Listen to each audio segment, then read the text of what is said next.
আসন্ন নির্বাচনে আচরণবিধি লঙ্ঘন ও সহিংসতার ঘটনায় কঠোর অবস্থানে নির্বাচন কমিশন। শেরপুরের ঘটনায় প্রশাসনিক শৃঙ্খলা ভঙ্গের অভিযোগে ইউএনও ও ওসিকে প্রত্যাহারের সিদ্ধান্ত নিয়েছে কমিশন।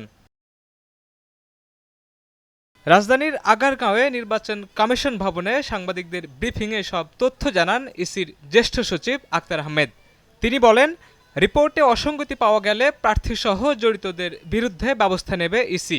প্রশাসনিক সিদ্ধান্ত হিসেবে এই মুহূর্তে ইউএনও এবং ওসিকে প্রত্যাহার করার সিদ্ধান্ত নেওয়া হয়েছে। বাকি যে প্রসিডিউরাল অ্যাসপেক্টস সেগুলোরও নিশ্চিত করা হবে অ্যাজ সুন অ্যাজ পসিবল। এদিকে আদালতের নির্দেশনায় এখনও প্রার্থিতা ফিরে পেলে পোস্টাল ভোটিংয়ে কিভাবে তালিকাভুক্ত হবেন তার ব্যাখ্যা দেন ইসি সচিব।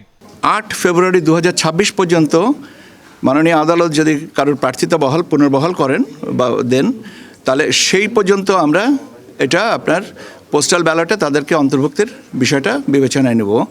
আসন্ন জাতীয় নির্বাচনকে কেন্দ্র করে আন্তর্জাতিক পর্যবেক্ষক প্রসঙ্গেও কথা বলেন তিনি। জানান, আসন্ন নির্বাচনে যুক্তরাষ্ট্র থেকে নিজস্ব ব্যবস্থাপনায় স্বাধীন পর্যবেক্ষক আসবেন।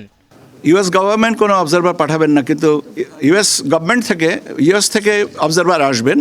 নির্বাচনকে অবাধ, সুষ্ঠু ও গ্রহণযোগ্য করতে আচরণবিধি বাস্তবায়নের পাশাপাশি প্রশাসনের জবাবদিহিতা নিশ্চিত করার কথা জানিয়েছে নির্বাচন কমিশন।